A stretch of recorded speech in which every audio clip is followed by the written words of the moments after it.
Estos días, como habéis podido ver en las noticias, hubo un incendio en Alcorcón, ¿cierto? Un coche eléctrico en un garaje subterráneo, por un choque fortuito, empezó a incendiarse y como era un coche eléctrico, el incendio fue mucho peor que un coche normal y fue muy complicado. Y entonces, ¿qué es lo que haces cuando hay un incendio? Llamas a los bomberos.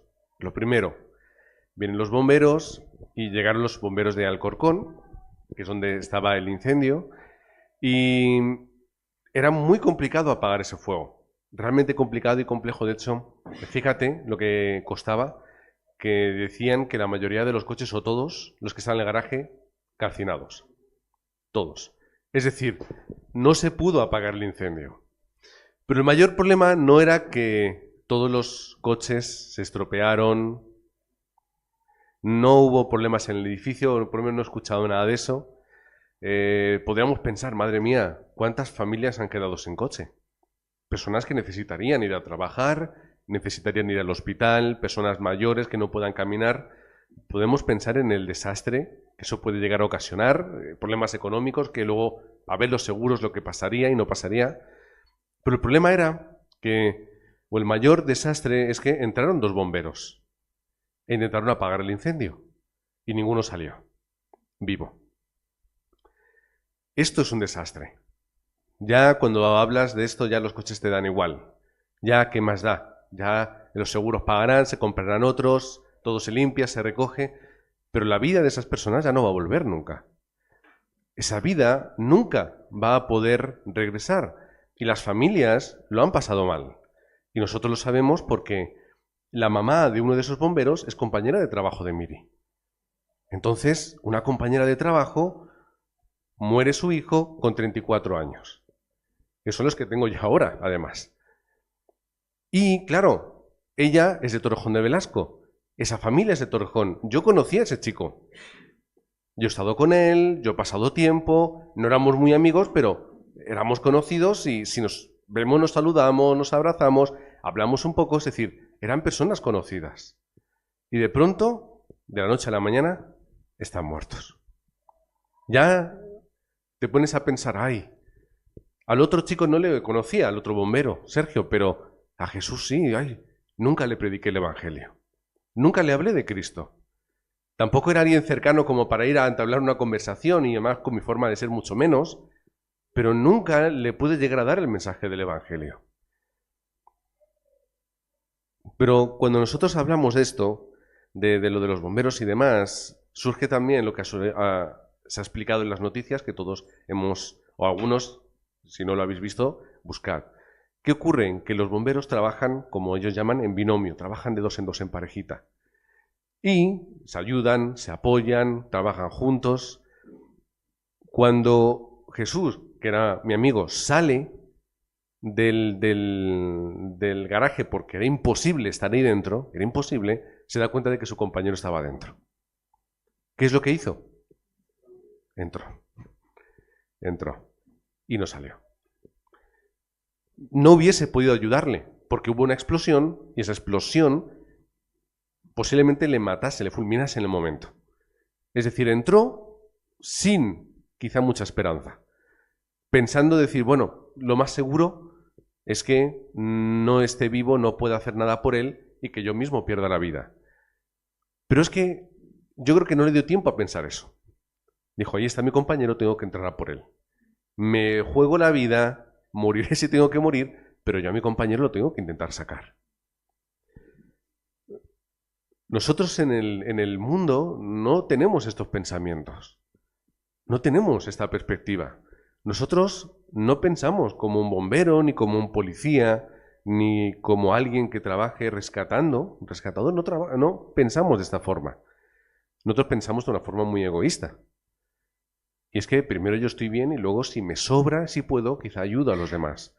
Pero siempre estamos estudiando lo que me cuesta, lo que me apetece. Siempre lo estudiamos. Buscamos el valor, la capacidad, lo que va a ser fácil, difícil. Y esto me estoy acordando porque hay un programa de televisión muy famoso que en español se traduce tanque de tiburones.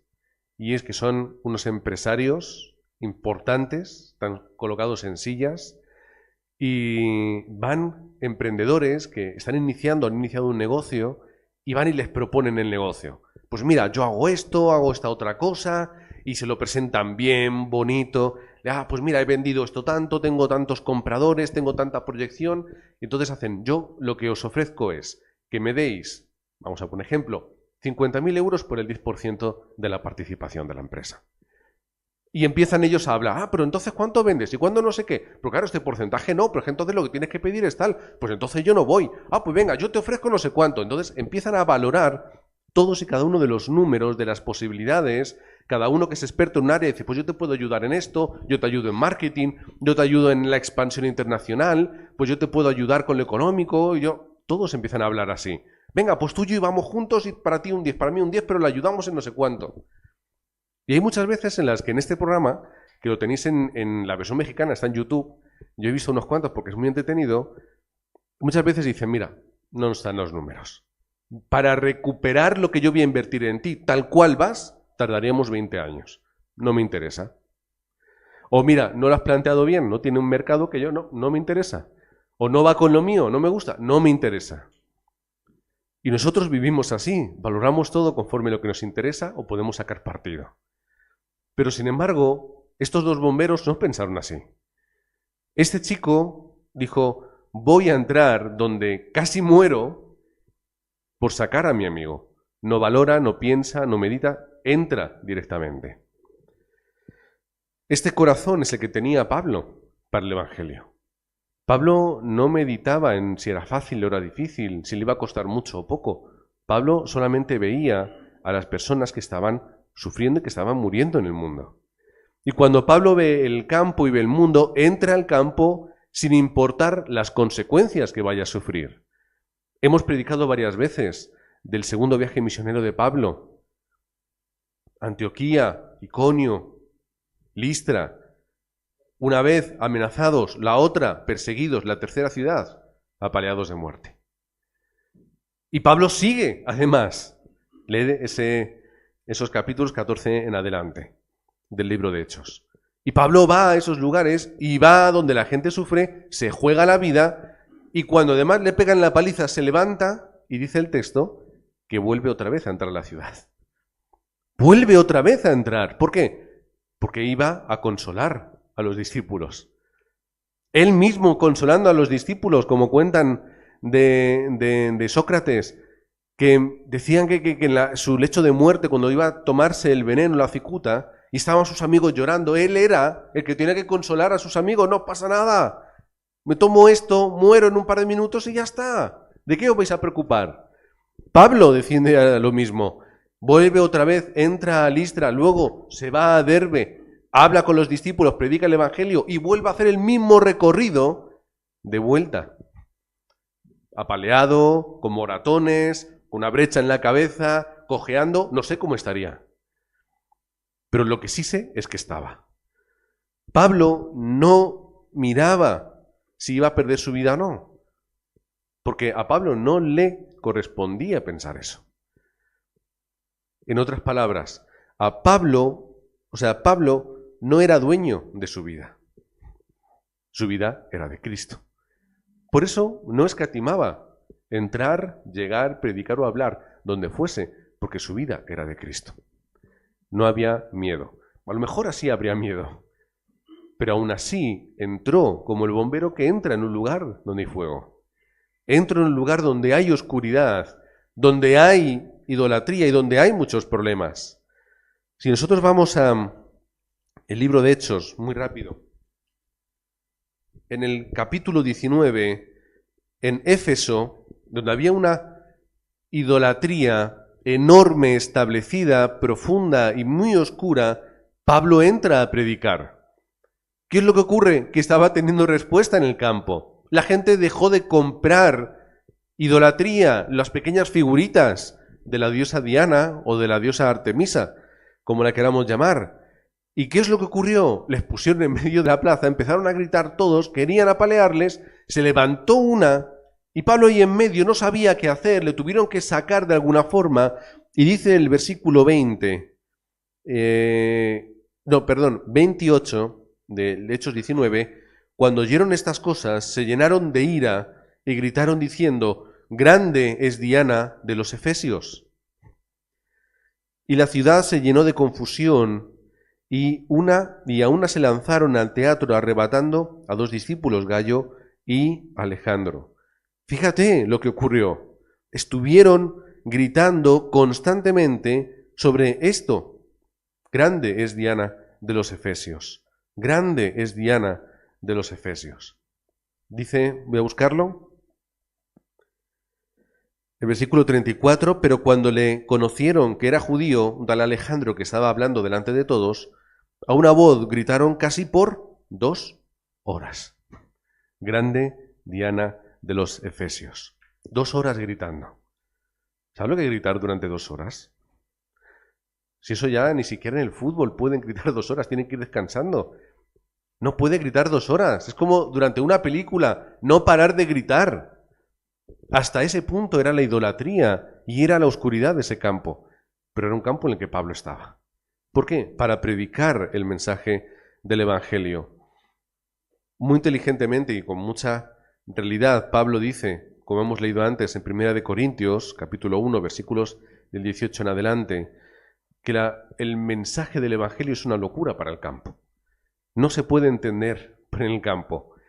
Es una locura, no puede entenderse. Incluso no solamente el mensaje del Evangelio, el mero hecho de predicar ya es una locura a veces. Porque la oscuridad que hay en el mundo, ya no hablamos de Éfeso en el año en el que fue escrito, en lo que ocurrió en aquel tiempo, no sabré deciros ahora. En ese tiempo, cuando Pablo está predicando, es lo mismo que ahora, pero con otro color y con otro nombre. La idolatría que existe en el mundo, la oscuridad que hay, esta sociedad y esta cultura tan anti el Evangelio. Y sin embargo nosotros tenemos que hacer la locura de predicar algo que no es lo que se conforme el mundo y con la sociedad. Y no solamente predicar, sino predicar el mensaje del Evangelio, que es aún una locura mucho más grande. Y Pablo lo explica de esta forma.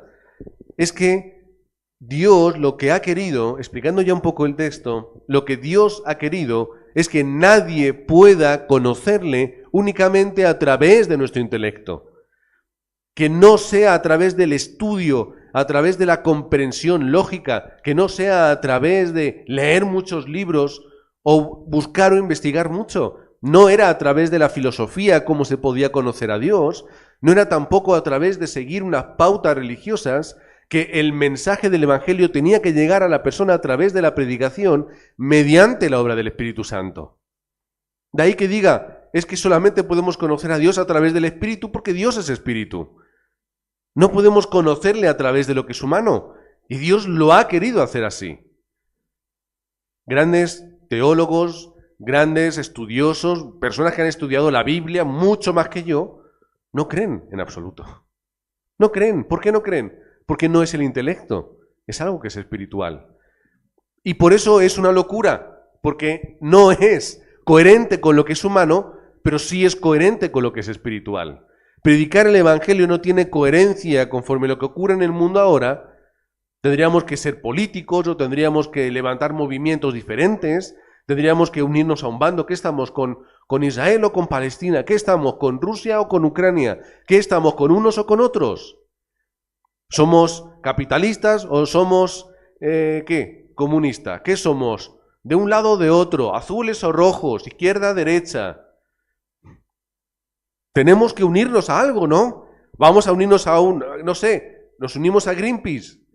Vamos a pensar ahora en ecologismo, nos vamos a tirar en contra del calentamiento global y vamos a ir por ahí. Ahora, coches eléctricos, vamos contra los coches eléctricos porque han muerto 2 bomberos. Y lo que ha pasado en otros lugares del mundo también. Lo que pasa es que como esto nos ha pillado tan cerca, lo mencionamos. Eso es lo que tendría lógica ahora mismo. Y mucha gente te seguiría. Si somos capaces de seguir una niña de 15 años, esa niña famosa que es de Suecia, no recuerdo dónde era, no recuerdo ahora su nombre, 15, 16, 17 años tiene, ya es una Greta no sé qué, ¿no? Para que veáis lo que me preparo a veces Es lo que tiene el improvisar. Esta chica, con 17 años, ya estaba moviendo a millones de personas. Salía en la ONU, salía en todos los lugares. Vamos a seguirla, porque tiene poder para hacer algo. O vamos a seguir a Elon Musk, que tiene poder ahora con Donald Trump. Están como a mano liderando el mundo ahora mismo. O vamos a predicar el Evangelio. Por eso a mí no me gusta la política, porque al final de todo vuelvo al mismo punto. Es que lo que hace falta es el Evangelio. Y como además no me interesa, pues entonces ya ni me entero, ni sé de lo que ocurre, prácticamente nada, porque siempre parto del mismo punto. Lo que necesita la gente es la locura de la predicación del Evangelio. Y es que la gente pueda ir al lugar donde hay muerte y destrucción, donde hay fuego, donde hay humo, donde hay muerte, y poder predicarles para sacarles de ahí. Estos somos nosotros, que somos unos locos que tenemos que predicar la palabra. Pero antes de predicar la palabra, vamos a tomar como referencia a Timoteo y a Pablo. ¿Qué es lo que Pablo le dice a Timoteo? Pues si nos vamos a 2 de Timoteo, capítulo 4, versículo 2, dice, o podemos ir desde el 1, dice, te encarezco delante de Dios y del Señor Jesucristo, que juzgará a los vivos y a los muertos en su manifestación y en su reino, que prediques la palabra, que instes a tiempo y fuera de tiempo. Y luego habla, para lo que sirve, redarguye, reprende, exhorta, con toda paciencia y doctrina. Pero ¿cómo podemos hacer eso? La pregunta es, ¿tenemos que hacerlo a través de qué? Primero, versículo 6 del primer capítulo del mismo libro. Por lo cual te aconsejo que avives el fuego del don de Dios que está en ti por la imposición de mis manos. Vale, a lo mejor no tenemos don de predicación en el templo, aquí en el púlpito, vale, pero es que no estamos hablando de eso. ¿De qué estamos hablando? Estamos hablando del versículo 13. Retén la forma de las sanas palabras que oíste. ¿Qué está diciendo? Guarda el Evangelio. En otras palabras, o versículo 14, guarda el buen depósito por el Espíritu Santo que mora en nosotros. Está hablando de lo mismo, en diferentes palabras, mismo Espíritu. Versículo 1 del capítulo 2 dice, tú pues, hijo mío, esfuérzate en la gracia que es en Cristo Jesús, y continúa, la clave está en el 2, lo que has oído de mí ante muchos testigos, esto encarga a hombres fieles. Está hablando del mensaje del Evangelio, está hablando de la aplicación de los discípulos, cómo levantarles en el campo. Y así continúa hablando otra vez y dice en el versículo 14, ya de este capítulo 2, y recuérdales esto exhortándoles delante del Señor Jesucristo, ¿el qué? Que no contiendan sobre palabras, lo cual para nada aprovecha. Es decir, no te enfrasques en tonterías y en cosas que no ayudan. No discutas, no debatas, no empieces con filosofía, con teología, con historia, que está bien, pero es otra cosa, es otro contexto, otra cosa. ¿Qué es importante? 16, mas evita profanas y vanas palabrerías, dice el texto, porque conducirán más y más a la impiedad. Versículo 23, desecha cuestiones necias e insensatas, sabiendo que engendran contiendas. ¿Qué es lo que tenemos que hacer? Versículo 14 del capítulo 3. Persiste tú en lo que has aprendido y te persuadiste. Y que, versículo 15, desde la niñez has sabido las sagradas escrituras. En resumen, profundiza, enraiza, aprende, medita, continúa, introdúcete en el Evangelio, en la palabra del Evangelio, en la palabra de Dios. No te enredes en chorradas y en tonterías. No lo digo por la política, que a cada uno que le guste y invierta su tiempo y su ocio como quiera. Pero ¿qué es importante? Es estar dentro del mensaje del Evangelio. Es estar ahí dentro, porque ahí dentro es donde está la gente necesitada. Y un poquito más arriba, versículo 10 y 11, Pablo recuerda lo que hemos hablado antes. Pero tú has seguido mi doctrina, conducta, propósito, fe, longanimidad, amor y paciencia, y persecuciones y padecimientos, como los que me sobrevinieron en Antioquía, Iconio y Listra.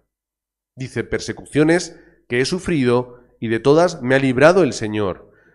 ¿Pero por qué menciona estas tres? Porque Timoteo vivía allí.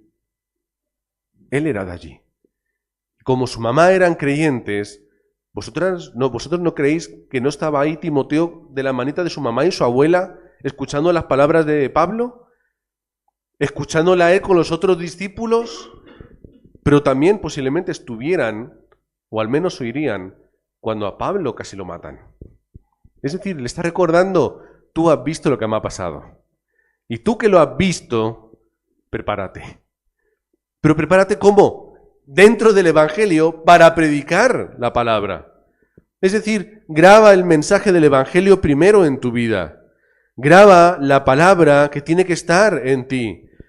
Esa palabra que es, ¿cómo? Hebreos 4:12. Viva, eficaz, cortante, penetrante, que discierne todas las cosas. Es la palabra que tiene que estar en nuestro corazón, una palabra eterna. Isaías 48. Sécase la hierba, marchítese la flor, mas la palabra de Dios nuestro permanece para siempre. Porque los políticos van y vienen, los partidos mutan, se transforman, pero la palabra de Dios va a seguir igual, completa, absoluta. Dice la palabra de Dios, Mateo 5, 17 y 18, no penséis que he venido para abrogar la ley o los profetas. Está diciendo que ha venido para cumplir. Dice el Señor Jesucristo, Mateo 5, Sermón del Monte. Yo he venido a cumplir la palabra. ¿Pero que cumplir qué palabra?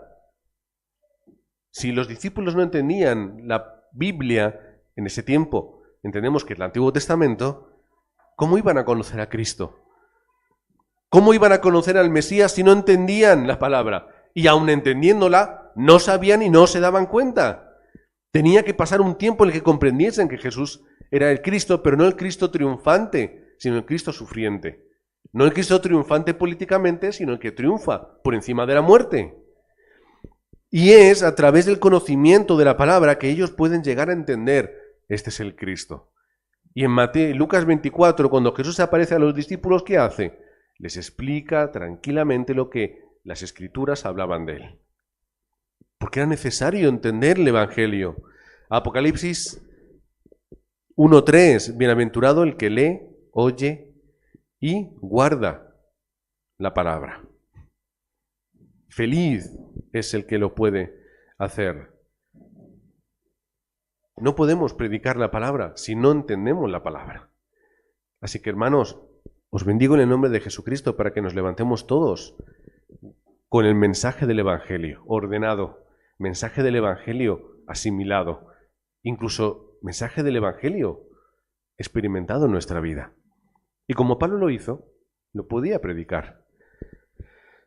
Vamos a poder elevar de esta forma nuestro estándar. Eclesiastés 12:11 lo dice, es un versículo muy interesante, dice, las palabras de los sabios son como aguijones, y como clavos hincados son las de los maestros de las congregaciones, dadas por un pastor. Así es la palabra de Dios. Hechos 9:15. Dice, el Señor le dijo, ve, porque instrumento escogido me es este, para llevar mi nombre en presencia de los gentiles y de reyes y de los hijos de Israel. El mensaje que Ananías le dio de parte de Dios a Pablo cambió completamente su vida. Cambió su estándar, cambió todo lo que era Pablo, cuando él entendió la palabra de Dios y cuando él entendió que el Mesías era Jesús de Nazaret y que él estaba persiguiendo, como Jesús mismo le dijo en la visión, ¿por qué me persigues? ¿Cómo yo puedo estar persiguiendo al movimiento de Cristo? Y entendió la palabra, entendió la obra de Cristo, y ahí tenemos al líder de la iglesia primitiva. Posiblemente Pedro comenzase como un gran líder, pero Pablo desde luego que fue el que más extendió, no solamente como misionero, sino también como teólogo. Y ahí tenemos sus cartas. Pablo grabó la palabra en su corazón y cambió completamente. Hermanos, tenemos que escuchar, guardar, estudiar, meditar y profundizar en el mensaje del Evangelio para cambiar nuestra vida y nuestro estándar. ¿Cómo yo voy a pretender tener respuestas si mi estándar está aquí? Necesito crecer, necesito profundizar, necesito vivir en la palabra. No podemos depender siempre de que Dios, es decir, lo haga todo como si fuéramos niños pequeños. Dios necesita que aprendamos a andar, aunque nos caigamos, pero que nos levantemos. Dios lo que quiere es que nosotros podamos estar sustentados por Él, pero que nosotros demos el primer paso. No es lo que hacen los niños cuando empiezan a andar. Lo que pasa es que nosotros, como no somos Dios, estamos atemorizados de que se cae, que se golpea. Pero, ¿qué es lo que necesitamos? Levántate con el mensaje del Evangelio. Estudia, escucha, profundiza la palabra del Evangelio. Tenemos muchos medios, escuela de Evangelio, universidades remanentes, tenemos mensajes, tenemos estudio que podemos estudiar de muchas formas. Vamos a leer y a estudiar y a profundizar en el mensaje de la palabra de Dios. Y después tendremos continuidad en esta palabra. Las cosas van a tomar lugar. Nuestra vida va a cambiar, nuestro corazón y nuestro pensamiento va a ser diferente, porque va a estar todo controlado a través del mensaje del Evangelio. Cuanto más palabra y cuanto más enraizo en la palabra, más muero yo. Menos espacio hay para mis cosas. Esto es cierto. Cuanto más en mi corazón y en mi pensamiento está Cristo y el mensaje del Evangelio, más habrá otras cosas.